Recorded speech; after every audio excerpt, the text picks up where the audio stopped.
Power is welcome. I want to concentrate a little bit on Central America. I know you recently made a trip to the Northern Triangle countries. We have a crisis on our border. I know the administration, many members are in a state of denial, but we've been apprehending about 6,000 people per day over the last 3 months. The human depredation, the human traffickers, the open lanes for additional human trafficking and drug smuggling. It's a crisis on our border. I know the Vice President went down to Central America looking for root causes.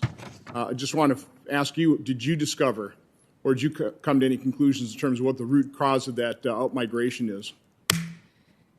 Well, I know you know, because I know how carefully you're tracking this, but a complicated stew of forces. I mean, some communities you meet with people where gang violence, where literally there'd be bodies on the streets because of gang violence, where our programs attempt to reduce the number of homicides, knowing that that would be a reason. I can't even imagine being a mother and handing one's child over to a coyote, but it's a level of desperation sometimes around physical security that is acute. And the economic, of course, is the main, especially in the wake of COVID. Let me just quick interject. I want to let you finish answering the question. When you mentioned gangs, one fact that's really not very widely known of the unaccompanied children that are coming into this country being apprehended, 70% are male, 70% are 15, 16, or 17. That would be the prime age for recruitment into gangs, things like MS-13.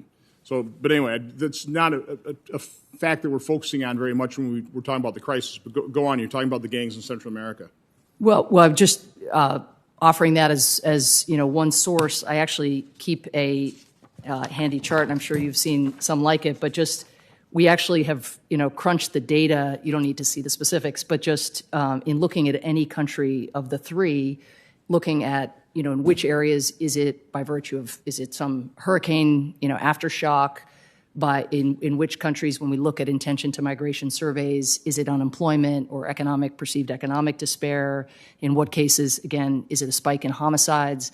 So it's very important that we tailor our programming per community in accordance with what those actual causes are, which also fluctuate, of course, with time. Again, I was asking kind of root cause. I've got my own ideas on this. Let me just kind of throw something at you.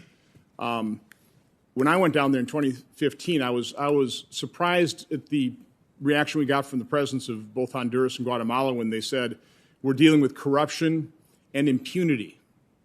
And corruption, I understand. I think we all understand. We were talking about that earlier. Impunity, I was kind of, what do you mean by that? Well, impunity springs from the fact that you have the drug cartels that are untouchable. I mean, literally untouchable. That then spreads over the rest of society, where you end up with the gang activity and you end up with the extortionists, shooting a cab driver, burning his cab if they don't hand over the ransom.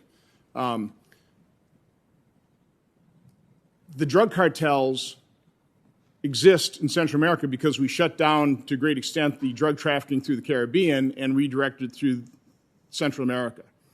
The drug cartels exist because of America's insatiable demand for drugs. So if you're looking for a root cause of all the problems in Central America, almost all of them, it's America's insatiable demand for drugs. So if we're not willing to recognize that fact, we're not addressing the root cause. And we don't, quite honestly, we don't stand any chance whatsoever of wiping out those drug cartels. They are just endemic. The communities rely on the profits of the drug cartels.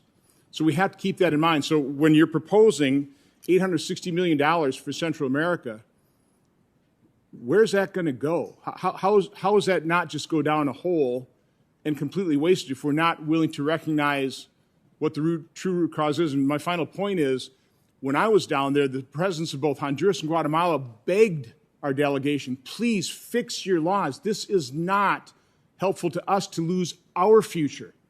I saw a recent interview with the new president of El Salvador making the same point. This is not a successful economic model for Central America to lose all of our people. So I guess I would just encourage this administration and you, as you're looking at how you design these programs, please recognize the true root cause, which is America's insatiable demand for drugs. Recognize that our open border, our pull factors, is not helpful. It's destructive to Central America. If we really want to help them out, we need to secure our border. We need to stop that flow of their citizens. Thank you. Senator Coons. Thank you, Chairman Menendez, Ranking Member Risch, and in particular, Administrator Power. Thank you for your testimony and for your